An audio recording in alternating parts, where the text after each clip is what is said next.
Hi everyone, welcome back in this channel. For today, I will be sharing with you how I am going to explain the rules that I am studying right now.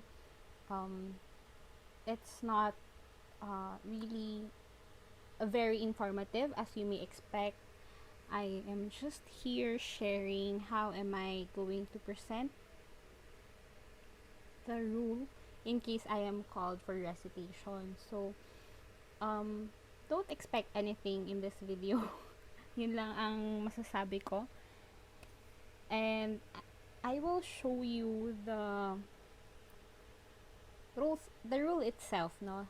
Each section as I discuss, as I try to discuss the the rules, the section, each section of this rule. So, um, I will show you the text which has my notes, or I mean it's already highlighted. I already highlighted it for my own consumption. You may want to read it as your reference, and yeah, enjoy. Rule 73, Venue and Process. Section 1, Where estate of deceased persons settled. So in this section, there are 4 points that um, we have to remember. The first two has something to do with the venue itself, the venue of where the where to file, properly file the where to file for the settlement of the estate of the deceased person. So the first one is when the decedent is inhabitant of the Philippines at the time of his death. This is whether or not he is a citizen of the Philippines or an alien. So, regardless of his nationality, his will shall be proved, or the letters of administration be granted, and the estate be settled in the court of first instance, now we call RTC, in the province where he resides at the time of his death. Now, if the inhabitant is a Filipino living in a foreign country, uh, or the we will file the settlement of his estate to the CFI of any province in which he had an estate. So those are the two venues that you can file. You can file for the settlement of the estate of the decedent. So the third and fourth has something to do with the jurisdiction of the court where you will file the uh, petition for the settlement of the estate. So if the so here we should remember that the first court who will take the cognizance of the matter of the petition to settle of the settlement of the estate, it has the power to exercise jurisdiction to the exclusion of all the other courts. Like for example, if a decedent died in Davao and he has a property in Davao and another in Manila, you can file either sa dalawa. But if you don't have to file for the settlement of the estates doon sa dalawang cities, you can choose either of those cities available. So if you opted to file the settlement of the estate in Davao, it has jurisdiction even if the property, if over the whole whole settlement of the whole estate of the decedent, regardless if the property is located in Manila. Okay? And then the fourth point that section 1 of Rule 73 would like to for us to remember is that if there's any contest as to the jurisdiction of the court over the petition for the settlement of the estate, it shall be filed in an appeal as an appeal from the court, or when from that very court where you file it, okay, or when you want when there is the want of jurisdiction appears on the record. Section 2, where estate settled upon dissolution of marriage. So here, we have 2 points. Actually, 3, pero the first one it shall be considered as a review only. Kasi the first one is where when the marriage is dissolved by the death of either husband or wife. So, the moment na may namatay sa husband and wife, yung kanilang marriage is already dissolved. No? That is why, ngayon, may mga nagpapakasal na widow, diba? Or widower. So, upon the death of either of the parties, or either of the husband and wife, the community property shall be inventoried, administered, and liquidated, and pay the debts, if there's any, in the testate or intestate proceedings of the deceased persons. Yun yung first point. But, in case both spouses died sabay, pwedeng at maaari na yung mga liquidations, those liquidations may be settled in the testate or intestate proceedings of either of them. So, there was a time na nagkaroon kami ng quiz and it was asked na Mr. A and Mrs. B died, no?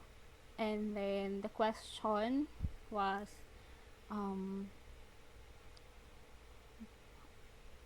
and then the situation was like the liquidation of the conjugal property was conducted in the testate proceedings of Mr. B, no?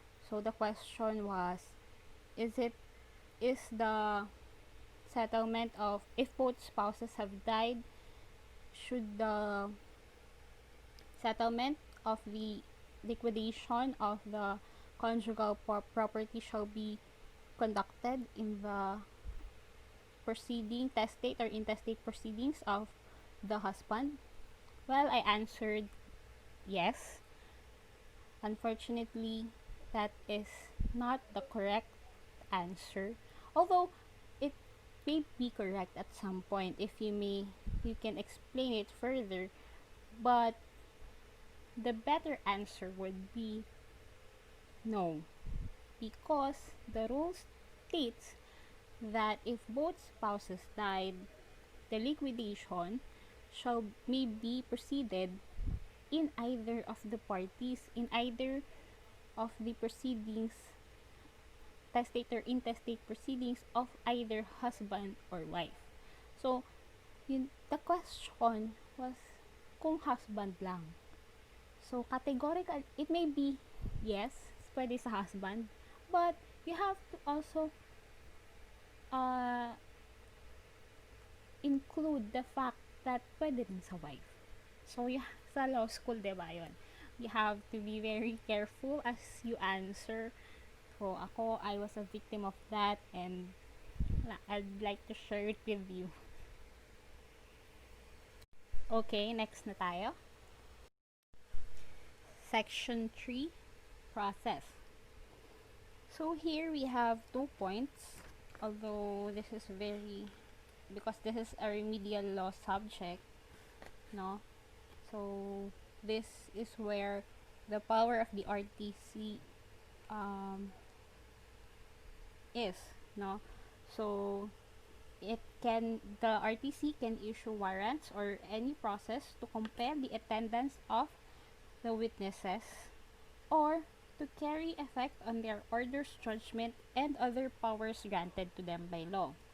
So, if that certain person does not perform as to the orders or judgment of the court may issue warrant for apprehension and imprisonment of such person until he performs the orders. Rule 74, Presumption of Death. So here, the rules of court has 2 points for section 4, no? So it states that the presumption of death in considering that a person may be dead, we should refer to what the civil code states as to when a person may be considered dead. So this is a review of our succession, if I'm not mistaken.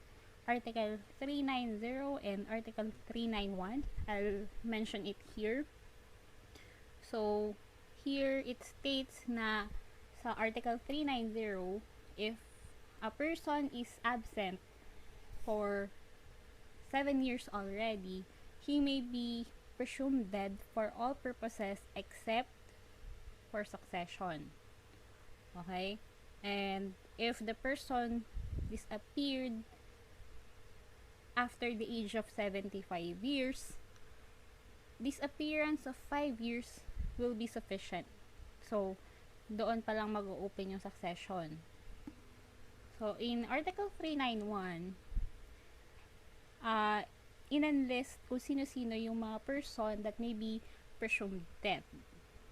So, a person who is on board of vessel which was lost during voyage, a person on airplane which has been missing and the person has not been heard for 4 years since the loss of the plane. The person is a member of armed forces and has gone missing for 4 years. Person in danger of death and other circumstances where the existence of the person has not been known for 4 years. Ayun yung mga na-recall natin, no? So, you can take a look at your own notes or maybe even refer to the new civil code na din. So, the second point that Section 4 of Rule 73 would like to point out is that in case the person proves to be alive, kung buhay pa pala siya, no, and the settlement for his estate has been filed, he may recover it. He may recover through a motion his estate. But babayaran na muna yung mga utang after the payment of all his debts. So, ang makukuha niya is yung natira after yung mga pinagkakautangan niya through a motion. So, that motion was not mentioned in this section, but maybe later we'll know as we go on to studying the special proceedings.